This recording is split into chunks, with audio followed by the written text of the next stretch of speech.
Hi everybody, welcome back to this week's Digital Happy Hour. My name is Stacy Stenton. I'm one of the bartenders here at Charlie Palmer South Coast Plaza. Today we are going to be making another bourbon drink.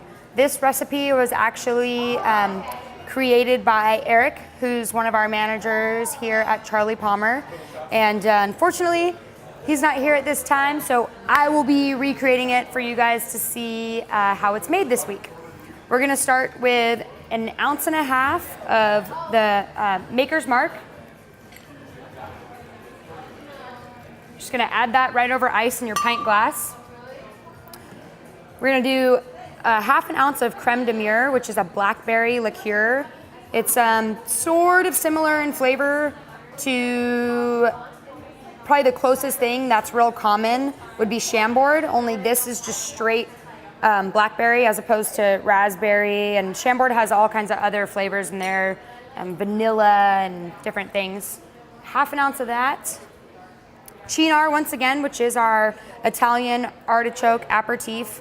Adds a little bit of bitterness into the cocktail. It's got a really nice flavor. Mixes well with all kinds of stuff, but particularly well with bourbons and whiskeys. Carpano Antica Sweet Vermouth. My favorite sweet vermouth that's out there. Add a splash of that. Once you have everything in your pint glass, you're gonna get a bar spoon, which I have here in the Luxardo cherry jar, so I could grab one. That's gonna be our garnish for this drink. So just give it a nice even stir all the way around. You don't have to stir it too much. Kind of the rule of thumb for making drinks that is a pretty safe one to follow if you have a hard time remembering when you should be shaking and when you should be stirring, is a good rule to follow is if it's got citrus, shake it. If it's got no citrus, stir it. But if it's any sort of whiskey, doesn't matter, bourbon, regular, straight up whiskey, Scottish whiskey, Irish whiskey, don't shake it.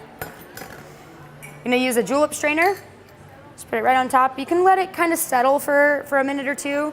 We're gonna add some Peychaud's bitters in here. This is the bitters that is most commonly used in, I would say, bars nowadays for a drink that most people are familiar with, is a Sazerac. Sazerac cocktail is a pretty old school drink. Kind of became popular around New Orleans and Louisiana.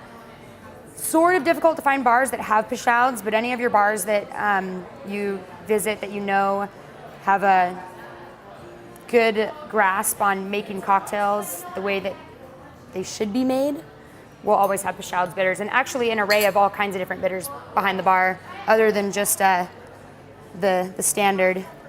So once you let it settle for a minute and add the bitters in there, strain it right into your chilled martini glass, and this is the Dark Knight. It's a really delicious drink that we had on our drink list once before. Also, the garnish in there is one of those maraschino, Luxardo maraschino cherries. Great cherry. Really easy to drink. We kind of named this the entry-level Manhattan, is a safe way to say it, because it's very similar, but it's got the other ingredients in there make it a little easier to drink. So if you're not a bourbon or a whiskey drinker, but you're interested in drinking more bourbon and whiskey, this is a great way to introduce yourself to it and get started. And of course, like all the rest of the drinks we make here at Charlie Palmer, it's amazing. Thanks guys. Check me out on Twitter. You can follow me. I'm not gonna be at this week's Digital Happy Hour making amazing cocktails for everyone because I'm gonna be in Reno, Nevada at our other Charlie Palmer restaurants, Charlie Palmer Steak and Finfish. But you can follow my weekend and other cocktail updates and pictures from me hanging out with the Reno Charlie Palmer staff at Stacy Stento on Twitter, STACEY STENTO. Thank you, have a great week.